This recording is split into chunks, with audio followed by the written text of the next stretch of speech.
It was a cold, fog-choked autumn evening when Emma found herself standing at the edge of the old forest path. The main road home was blocked, uprooted by last week's violent storm, and the only detour was an hour longer. The forest path, a narrow, winding trail cutting through dense woods, promised to shave off nearly half the time. The problem was simple. She didn't trust the forest. The villagers always warned about the path. Children were told to avoid it. Elders whispered about people who wandered in and never came back. Emma had dismissed those stories for years, chalking them up to superstition. But now, as the sun dipped below the horizon and thick fog began to roll in, she felt every warning settle heavy in her bones. She wrapped her coat tight against the chill and stepped onto the trail. Above her, gnarled branches twisted skyward like skeletal fingers, tangled so thickly that the last vestiges of daylight struggled to filter through. The air was thick and damp. The smell of moss and decaying leaves filled her nostrils. Her footsteps crunched on a carpet of brittle leaves and broken twigs, each step echoing unnervingly in the eerie silence. The forest seemed to breathe around her. Every creak, every sigh of the wind through the trees felt like a whisper in a language she almost understood. Suddenly, she heard it. A tapping. Slow, steady, like fingernails knocking on hollow wood. Emma froze. Her heart thundered. Every muscle tensed. She scanned the shadowed undergrowth but saw nothing except flickering branches and the occasional glint of dew in the moonlight. The tapping continued, rhythmic and hypnotic, coming from somewhere deeper within the trees. Her breath caught. She told herself it was the wind or an animal moving nearby, but the tapping felt deliberate, purposeful. Then came footsteps, soft, uneven, circling around her, always just out of sight. Emma swallowed hard and took a shaky step forward, only for the footsteps to quicken in response. She spun, trying to see where the sound came from, but the darkness swallowed everything. Panic welled inside her chest. She began to run.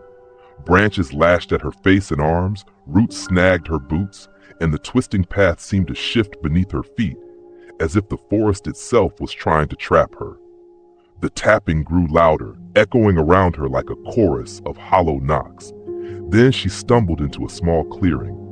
Bathed in ghostly moonlight stood an ancient stone well. It was almost grotesque in its age, covered in moss and dark stains that looked disturbingly like dried blood.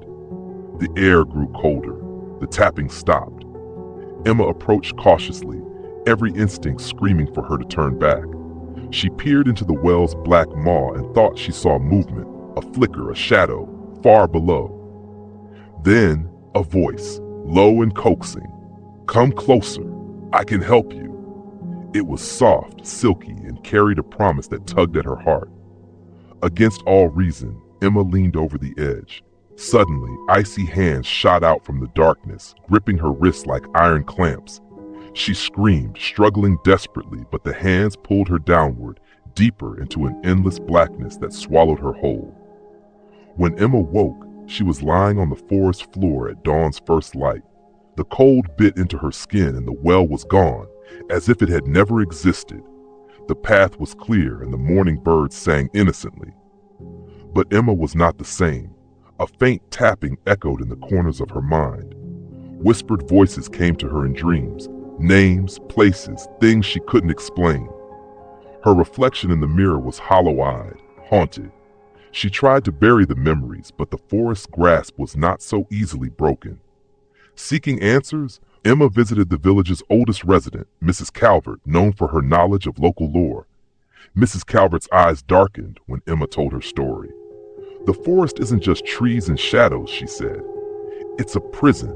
It feeds on those who wander too deep, trapping their souls in an endless cycle."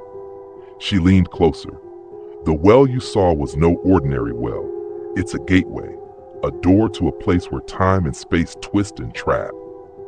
Emma's skin prickled. "Is there any way out?" Mrs. Nall Calvert shook her head slowly.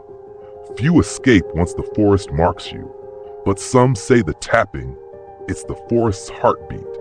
It calls the lost, warns the wary, or lures the desperate. Driven by fear and curiosity, Emma returned to the forest days later, following the tapping deeper than ever before.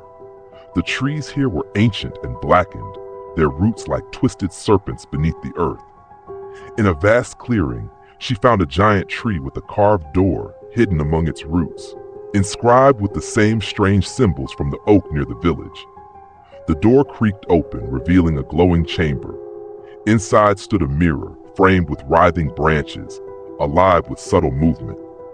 Emma stepped forward, her heart pounding as the tapping swelled to a deafening rhythm, matching her own heartbeat. She looked into the mirror and gasped. Her reflection was not her own. A hollow-eyed figure stared back, cracked skin and a cruel, twisted smile. "You belong here now," it whispered. Frozen, Emma tried to step back, but the figure reached out, pulling her into the glass. She fell into a dark, twisted version of the forest, where shadows breathed and the tapping was a heartbeat. Emma's journey through the forest labyrinth revealed more than just its physical dangers. She discovered faint carvings etched into bark, symbols telling stories of others lost before her. One told of Thomas, the lost hunter. Years ago, Thomas had chased a wounded stag into the forest. The tapping led him to an old cabin hidden beneath a giant tree's roots, filled with carved symbols and eerie trinkets, bones, feathers, broken glass. The cabin door slammed behind him, trapping him inside. Whispering voices urged him to stay, to join them forever. He vanished, leaving only his knife behind. Emma felt a chill whenever she passed the trees bearing those carvings, as if his shadow watched and waited. Another tale was of Miriam, the healer accused of witchcraft. She lived in a nearby village and vanished into the forest after children disappeared. Rumors said she'd made a pact with forest spirits, cursed to wander forever. Some nights, Emma saw a faint lantern light flickering between the trees, a soft glow that beckoned, then vanished. Emma also learned of the Vanishing Festival, a yearly event held to appease the forest spirits.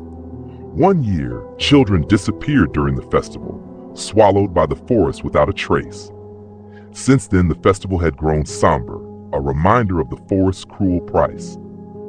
The forest was once sacred land, protected by spirits and ancient magic. But as the village grew, the woods were cut back, sacred groves destroyed, and the spirits angered. In revenge, the forest became a prison for the disrespectful, its well a gateway to trap souls in eternal fear. The tapping is its heartbeat, calling and ensnaring. Now trapped in the shadow forest, Emma's scream joined the endless chorus. Her reflection smiled cruelly. She understood the bitter truth. The forest never lets its victims go. They become whispers in the wind, shadows beneath branches, waiting for the next lost traveler. The tapping never stops.